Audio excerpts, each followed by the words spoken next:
कारण होंगे प्रभु, ये कारण होंगे राजा ने श्री विष्णु के सिर कट गई, कहाँ होंगे भगवती, कहाँ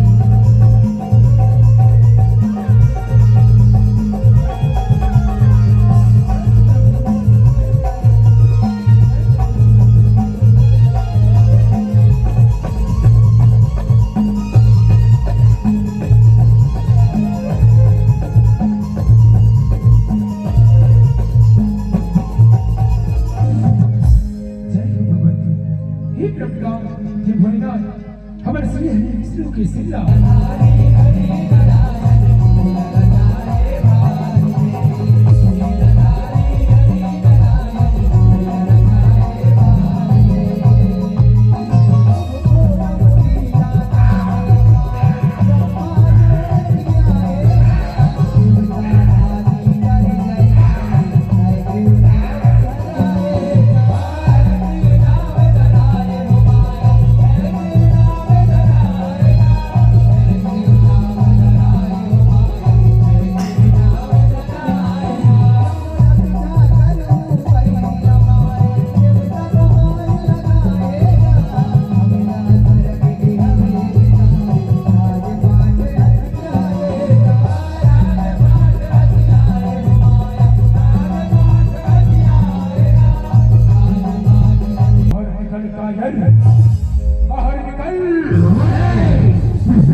जब ये सरक लोक हम दोनों लेके आए काली दामन माता ने कब छरिया विष्णु कोनो न कोनो माया रचाते रे हो हम दोनों मनला रण भैया बुलाते रे रण भैया बुलाते अच्छा मारे जाओ सारा परे जदा सिल्ला बुलाओ हम छरिया हरिला युद्ध में प्रवस्थ करके आओ रे प्रवस्थ करके आओ जो आज्ञा भरा जो आज्ञा आओ मेरे बाबा दहासुर ये कोठा में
चलिए हरी ओ युद्ध कर चलिए युद्ध कर आक्रमण के तैयारी करो रे तैयार हो जा चलिए तैयार हो जा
ठीक नहीं करे छैया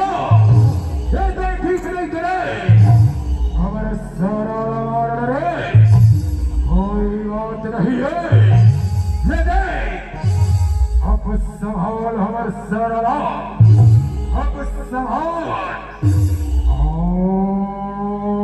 नमः नमः महाबली कटक प्रकट हो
पर ही महाराज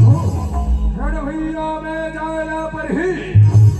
ऐसे है चलो रे चलो और चलियो हरी रण भैया में आज चलिए रण भैया में कर दे तैयारी करो रे तैयार हो जा चलिए तैयार हो जाओ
लीला रचाए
याद करो भगतला जाओ भगतमा दया जगत दुर्गा ने वरदान मांगे रही ना यही वरदान मांगे रही ना कि मैं अपने जैसे असमम अपने जैसे बाहुबली अपने जैसे ना है घी के हाथ तो पूरा वॉइस के लिए बताए मोबाइल दे रहा ले आज वही है घी ये देख दे पूरा वॉइस के लिए बता भाई आज वही है घी माता की तुलना कहा जब जब ये भुयामा बाप को अत्याचार करती ना तब तक मैं खुद न करो रूपा जरूर उतरने था जरूर उतरने था तुझे प्रभु तुझे उतरे तुझे श्री हरि तुझे भगवती तुझे लीला